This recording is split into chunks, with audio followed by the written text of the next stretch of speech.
This is Lady Boulette, and I hope you have had a spectacular day. Thank you for your support. Thank you for subscribing to the channel. Thank you for your thumbs up, for your comments, and thank you for sharing the videos. Thank you for all you do to support the channel. And yes, we are commanded to love one another, whether we want to or not, or whether we agree with each other or not. I came back to do this little short video to follow up the one that I just did about having manners with other people. And I did get some interesting comments, and I appreciate that. But this one really stuck out that I want to share. This individual said, Lady Boulette, although I'm not Nigerian, I'm married to a Nigerian woman, and I can attest that much of what you said is absolutely true. However, if there's a nation that closely aligns with African Americans in both blood and mindset, it's Nigeria. Nigerians are resilient, ambitious, and proud. They believe in achieving success at all costs and are willing to pursue it by any means necessary. Well, see, I don't know that Black Americans see it like that. I'm going to pursue success by any means necessary. That sounds like a criminal to me.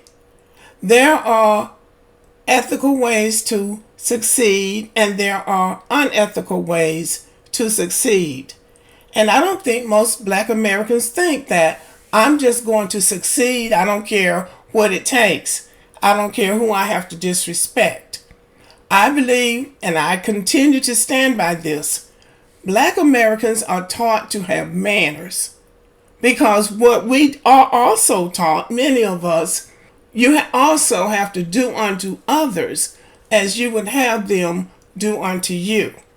Black Americans are taught things like pretty is as pretty does. We're never taught that you're so important and you're so special that you should be rude to other people, and that having degrees and all of that kind of stuff is so important. Black Americans are not new to college degrees. Our ancestors came out of slavery, establishing colleges, HBCUs, colleges that are still going and thriving to this day.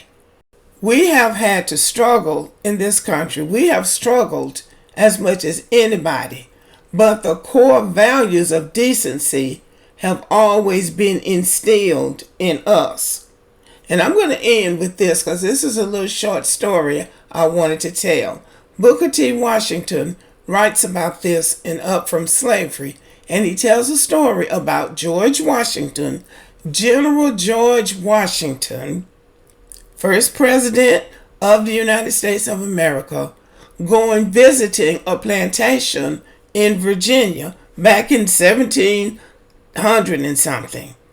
And as he was going up the driveway in his wagon, an enslaved man was coming down the driveway, tipped his hat to George Washington and said, "Good morning, General," because they referred to him as General Washington. George Washington tipped his hat back and said, "Good morning," probably uncle or something, whatever they call the enslaved people. Well, George Washington caught a lot of flack in Virginia because he had spoken politely to a slave. And that's what they called them, slaves, even though we say they were enslaved. But they just had a big thing going up around there in Virginia because he had spoken to the enslaved man. And George Washington replied to them, "I am not going to let an ignorant slave be more polite than I am." Now that is a lesson in politeness, and you shouldn't get too high to have manners and show courtesy towards other people. So I'm standing by what I say about Nigerians. They need to learn some manners because they're insulting to people, and they're making enemies all over the world for the Nigerians who might be decent people. You're not too important to be nice. You're not too important to show good manners and be polite. especially in a foreign place where you don't even know people. You're in a strange land and you don't even know how to act. And out of all of that bragging they talk about, they're not as smart or as accomplished as Black Americans. We have achieved more in the world than they have. And they're over 200 million. And we're probably at about 50 million. We're probably more like 75. They're not more successful than we are. And they're not better known than we are for being successful. They're just known for doing a whole lot of bragging. And the bottom line is, if you have what it takes to be successful, you can do it the ethical way.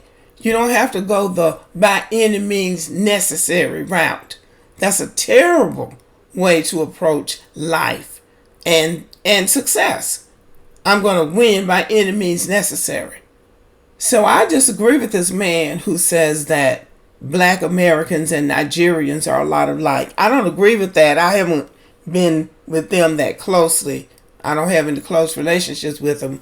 But the people in Africa who are having the similar problems as Black Americans are South Africans. They are the ones who complain about other Africans coming to their country being disrespectful. They don't do a lot of running. South Africans don't do a lot of running from their country, just like we don't. Some Black Americans go visiting and then they come back. Some go over there to stay, and good for them. But most of us don't and probably won't.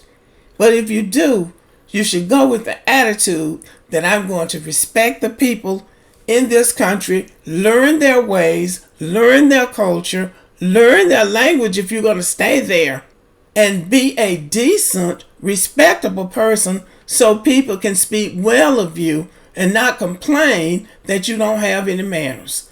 Okay, y'all, thank you for listening and have a great evening.